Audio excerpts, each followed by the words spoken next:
get something for free, you will not be considered as a consumer, you will be treated as a commodity.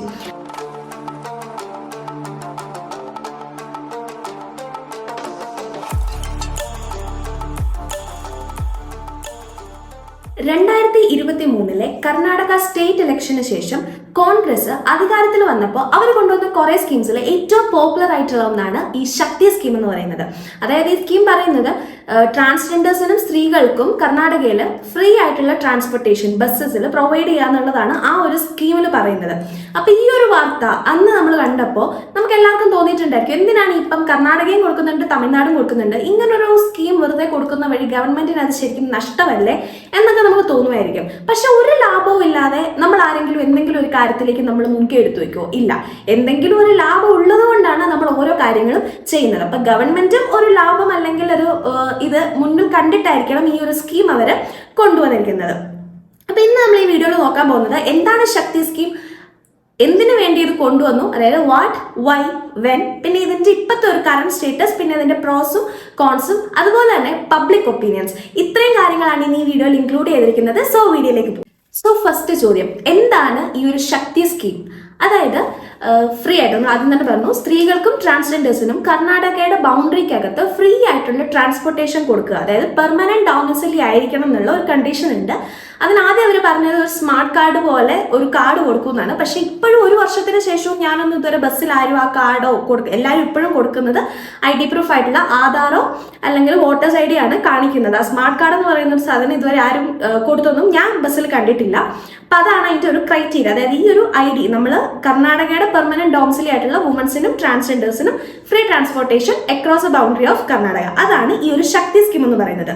ഇനി എന്തിനാണ് ഈ ഒരു ശക്തി scheme കൊണ്ടുവന്നത് എന്ന് ചോദിച്ചു കഴിഞ്ഞാൽ, ഗവൺമെന്റ് പറയുന്നത് സ്ത്രീകളെ കൂടുതൽ ഫിനാൻഷ്യലി സ്റ്റേബിൾ ആക്കുക അല്ലെങ്കിൽ ഫിനാൻഷ്യൽ എംപവർമെന്റ് ആണ് ഗവൺമെന്റ് ഈ ഒരു സ്കീം കൊണ്ടുവന്നത് വഴി ഉദ്ദേശിച്ചിരിക്കുന്നത്. അതായത് ഇപ്പൊ ട്രാൻസ്പോർട്ടേഷൻ കൊടുക്കേണ്ട ആ ഒരു പൈസ അവർ സേവ് ചെയ്യുന്നത് വഴി, അവർക്കതൊരു സേവിങ്സ് ആയിട്ടോ അല്ലെങ്കിൽ വേറെ കാര്യങ്ങൾക്ക് യൂസ് ചെയ്യുന്നത് വഴി കൂടുതൽ ഫിനാൻഷ്യലി സ്ത്രീകളെ എംപവർ ചെയ്യാന്നുള്ളൊരു തോട്ടോടു കൂടി കൊണ്ടുവന്നതാണ് ഈ ഒരു ശക്തി സ്കീം.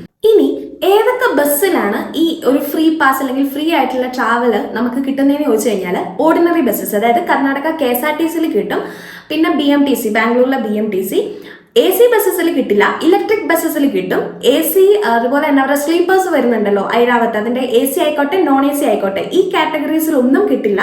കർണാടകയുടെ KSRTCയിലും BMTC ഓർഡിനറി ബസ്സസിലുമാണ് നമുക്ക് ഈ ഒരു സ്കീം അവൈലബിൾ ആയിട്ടുള്ളത്.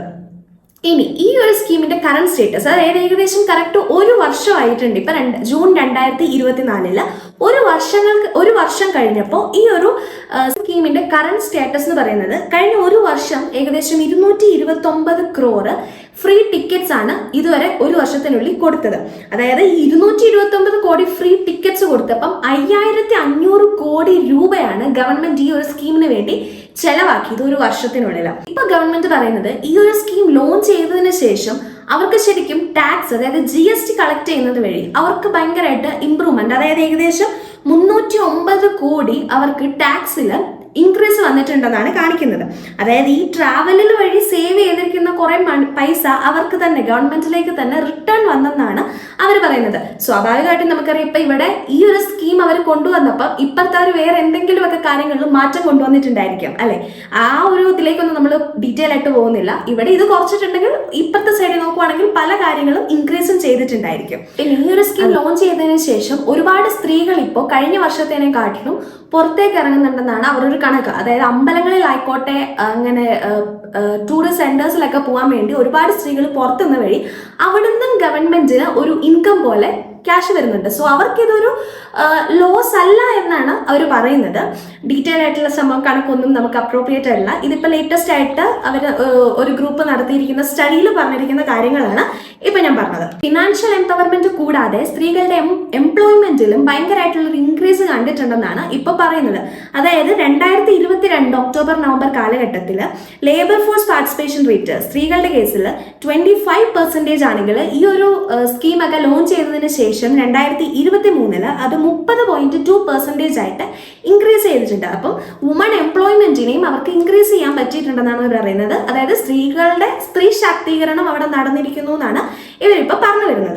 ഈ കുറിച്ച് പബ്ലിക്കിന് എന്താണ് ഇനി അവരൊരു ഒപ്പീനിയൻ നോക്കിക്കഴിഞ്ഞാൽ പലർക്കും പല ഒപ്പീനിയൻ ആയിരിക്കും അല്ലേ. കുറെ പേർക്ക് നല്ലത് പറയാൻ കാണും, കുറെ പേർക്ക് ചീത്ത പറയാൻ കാണും. അത് നോക്കുവാണെങ്കിൽ മിക്കവരും പറയുന്ന ഒരു കാര്യം, എന്തുകൊണ്ട് സ്ത്രീകൾക്ക് മാത്രം ഈ ഒരു ഫ്രീ ആയിട്ടുള്ള ഫെയർ കൊടുക്കുന്നു? അതായത് ജെൻഡർ ഇക്വാലിറ്റി എന്ന് പറയുന്ന സാധനമൊക്കെ നമ്മളിപ്പോൾ പൊക്കി പിടിച്ചുകൊണ്ട് നടക്കുന്ന ഈ ഒരു കാലഘട്ടത്തിൽ സ്ത്രീകൾക്ക് മാത്രം എന്തുകൊണ്ട് ഫ്രീ ട്രാൻസ്പോർട്ടേഷൻ കൊടുക്കുന്നു?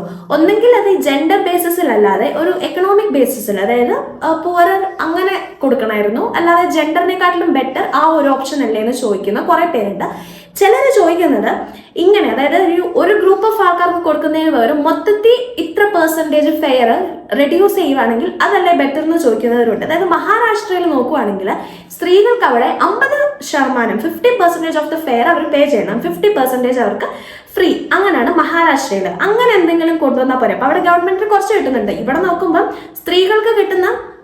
സ്ത്രീകളുടെ ഫെയർ മൊത്തത്തിൽ ഗവൺമെന്റിന് കിട്ടുന്നില്ല. അതായത് ഇപ്പം നമ്മൾ കണക്ക് നോക്കുവാണെങ്കിൽ ഈ ഒരു സ്കീം വരുന്നതിന് മുമ്പ് ഒരു ദിവസം 84 ലക്ഷം ആൾക്കാരാണ് ബസ്സിൽ ട്രാവൽ ചെയ്തതെങ്കിൽ ഈ ഒരു സ്കീമിന് ശേഷം ഏകദേശം 1 കോടിക്ക് മുകളിലാണ് കർണാടകയിൽ ബസ്സിൽ ഒരു ദിവസം ട്രാവൽ ചെയ്യുന്ന ആൾക്കാരുടെ എണ്ണം. അപ്പം അത്രയും മാറ്റങ്ങളുണ്ട്. പിന്നെ ഒന്നുകൂടെ പറയുവാണെങ്കിൽ കുറെ പേര് പറയുന്നുണ്ട് നല്ലൊരു ഇന്റൻഷനോട് കൂടി സ്റ്റാർട്ട് ചെയ്ത ഒരു സ്കീം ആയിരുന്നു എങ്കിൽ ഈ ട്രാൻസ്പോർട്ടേഷൻ നോക്കാതെ ഹെൽത്തിലോ എഡ്യൂക്കേഷനിലോ അവർക്ക് അതായത് ഫ്രീ ആയിട്ട് അല്ലെങ്കിൽ എന്തെങ്കിലും റെഡ്യൂസ് ചെയ്തിട്ടോ അങ്ങനെ എന്തെങ്കിലും ഒരു സ്കീം അവർക്ക് കൊണ്ടുവരായിരുന്നില്ലേ എന്ന് ചോദിക്കുന്ന ഒരു കൂട്ടം ആൾക്കാരും ഉണ്ട്. സോ ഇത്രയൊക്കെയാണ് പബ്ലിക് ഒപ്പീനിയൻസിനെ നമ്മളൊന്ന് കവർ ചെയ്ത് പറയുകയാണെങ്കിൽ പബ്ലിക്കിൻ്റെ ഒരു ഒപ്പീനിയൻ. ഇനി നമ്മൾ ഇതിന്റെ പ്രോസിലും കോൺസിലേക്കും വരുവാണെങ്കിൽ ആദ്യം നമുക്ക് പ്രോസ് നോക്കാം. അതായത് മെയിൻ ആയിട്ട് പറയുന്നത് സ്ത്രീകളുടെ ഫിനാൻഷ്യൽ എംപവർമെന്റ് നടത്തി. രണ്ടാമത് കൂടുതൽ അവരെ എംപ്ലോയ്മെന്റ്, അതായത് കൂടുതൽ സ്ത്രീകൾ പുറത്തിറങ്ങി ജോലിക്ക് പോകാൻ തുടങ്ങിയെന്നാണ് ഇവർ പറയുന്നത്. അതായത് വുമൺ എംപവർമെന്റ്, മൊത്തത്തിൽ ഒരു സ്ത്രീ ശാക്തീകരണമാണ് നടന്നിട്ടുള്ളത്. ഇനി നമ്മൾ ഇതിന്റെ ഒരു ഡിസഡ്വാൻറ്റേജസിലേക്ക് വരികയാണെങ്കിൽ എനിക്ക് തോന്നിയിട്ടുള്ളൊരു കാര്യം, ഒന്ന് ഇപ്പം നമ്മൾ ഈ ഒരു ബസ്സിൽ കയറി കഴിഞ്ഞ് നമ്മൾ ഫ്രീ ആണല്ലോ, അപ്പം നമ്മൾ ഫ്രീ എടുത്താൽ ടിക്കറ്റ് നമുക്ക് കിട്ടും. ടിക്കറ്റ് എടുത്ത് കഴിഞ്ഞ് ബസ്സിൽ ഭയങ്കര തിരക്കാണെങ്കിൽ തൊട്ടടുത്ത് വേറൊരു ബസ്, കാലിയായിട്ടുള്ളൊരു ബസ് വന്നു കഴിഞ്ഞാൽ പലരും ഇപ്പം ഇറങ്ങി പോകുന്ന ഒരു സിറ്റുവേഷൻ കാണുന്നുണ്ട്. അതായത് ടിക്കറ്റ് ഓൾറെഡി എടുത്തിട്ട് ഇവർ ഇറങ്ങി മറ്റേ ഫ്രീ ആയിട്ടുള്ള ബസ്സിൽ പോകുന്നുണ്ട്. നമ്മൾ കാശ് കൊടുത്താണ് ആ ടിക്കറ്റ് എടുക്കുന്നതെങ്കിൽ നമ്മൾ ഒരിക്കലും അങ്ങനെ ചെയ്യില്ല. അത് ശരിക്കും ഗവൺമെന്റിന് ഒരു നഷ്ടമല്ല. അതായത് ഇപ്പൊ 2 ബസ്സിൽ ഒരാൾക്ക് തന്നെ 2 ടിക്കറ്റ് അതിന്റെ കൗണ്ട് വരുന്നുണ്ട്. അതൊരു നഷ്ടമാണ്, അതൊരു ഡിസഡ്വാൻറ്റേജ് ആണ്. അടുത്ത കാര്യം, ഇപ്പൊ അതായത് ഒരു സ്റ്റോപ്പിൽ ഇപ്പം എല്ലാ ബസ്സുകാരും എല്ലാ സ്റ്റോപ്പിലും നിർത്താറില്ല. അതായത് ഒരു സ്റ്റോപ്പിൽ ഇപ്പൊ 2-3 സ്ത്രീകൾ മാത്രമേ നിൽക്കുന്നുണ്ടെങ്കിൽ ചില ബസ്സുകാർ നിർത്താറില്ല. അതായത് ഇവര് ഫ്രീ അല്ലേ, അവരെ അങ്ങ് അവോയ്ഡ് ചെയ്തേക്കാന്നുള്ള ആ ഒരു ചിന്തയിൽ പോകുന്ന ബസ്സുകാരും ഉണ്ട്. പിന്നെ നേരത്തെ, അതായത് ഈ ഒരു സ്കീം വരുന്നതിന് മുമ്പ് അടുപ്പിച്ചടുപ്പിച്ച്, അതായത് 5 മിനിറ്റ് ഇടവിട്ടൊക്കെ ബസ് ഉണ്ടായിരുന്നെങ്കിൽ ഇപ്പം നമ്മൾ ചിലപ്പോൾ 10 മിനിറ്റ് ഒക്കെ നിൽക്കേണ്ട വരുന്നുണ്ട് ചില സ്റ്റോപ്പുകളിൽ ഒരു ബസ് കിട്ടണമെങ്കിൽ. അതായത് ഫ്രീക്വൻസി ഓഫ് ദ ബസ്, അതായത് ടൈമിങ്ങിൽ നല്ല മാറ്റം. അത് എന്തുകൊണ്ടാണെന്ന് വെച്ച് കഴിഞ്ഞാൽ ഈ ഒരു ഫ്രീ ആയിട്ടുള്ള ഈ ഒരു ടിക്കറ്റ് കൊണ്ടുവന്നതിന് ശേഷം ഒരുപാട് ബസ്സുകളുടെ എണ്ണം ഇവർ വെട്ടിക്കുറച്ചിട്ടുണ്ടെന്നാണ് പറയുന്നത്. സോ ഇത്രയാണ് ഇതിൻ്റെ ഒരു പ്രോസും കോൺസും ആയിട്ട് പറയാൻ പറ്റുന്നത്. ഇത്രയും പറഞ്ഞാൽ മൊത്തത്തിൽ എനിക്ക് എന്താണ് കൺക്ലൂഡ് ചെയ്ത് പറയാനുള്ളത് നോക്കുവാണെങ്കിൽ, അതായത് ഇപ്പം ഞാൻ 1 ലക്ഷം രൂപ സാലറി മേടിക്കുന്നുണ്ട്, എൻ്റെ ഒരു ഫ്രണ്ട് അവനിപ്പോൾ ഒരു 30,000 രൂപ മേടിക്കുന്നെങ്കിൽ ഞാൻ ഫ്രീ ആയിട്ട് ഡെയിലി ഓഫീസിലേക്ക് പോയി വരിക. അപ്പോൾ എനിക്കതിൽ കൂടുതൽ ഇമ്പാക്റ്റ് ഇല്ല, കാരണം എനിക്ക് ഫ്രീ ആണല്ലോ. 1 ലക്ഷത്തിൽ നിന്ന് അങ്ങനെയൊന്നും പോകാനില്ല. ഇപ്പം അവൻ്റെ കേസ് നോക്കുവാണെങ്കിൽ ഡെയിലി 60-70 രൂപ കൊടുത്ത് ഓഫീസിൽ പോയി വരുന്ന ഒരാളാണെങ്കിൽ മാസം ആകുമ്പം ഇത്ര രൂപ ട്രാവലിന് മാത്രം മാറ്റി വെക്കേണ്ട അവസ്ഥ വരുന്നുണ്ട്. അതായത് ഈ ഒരു മെയിൻ കാരണം നമ്മൾ നേരത്തെ പറഞ്ഞ ജെൻഡർ ഇൻഇക്വാലിറ്റി, ആ ഒരു ബേസിസ് എടുത്ത് മാറ്റാണ് ഒന്നെങ്കിൽ ബെറ്റർ. ഇനി ഈ ഒരു ട്രാൻസ്പോർട്ടേഷൻ ഫ്രീ ആക്കുന്നത് വഴി ഒരു ഫ്രൂട്ട്ഫുൾ ആയിട്ടുള്ള ഒരു ഔട്ട്കം കിട്ടുന്നുണ്ടോ എന്ന് ചോദിച്ചു കഴിഞ്ഞാൽ എനിക്കില്ലെന്നാണ് എൻ്റെ അഭിപ്രായം.